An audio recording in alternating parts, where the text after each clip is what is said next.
நாள் 8 சாட்சியில் நிலைத்திரு.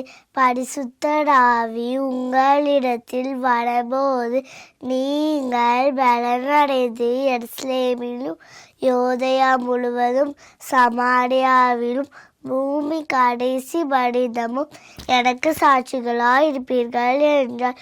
அப்போஸ்தலர் 1 8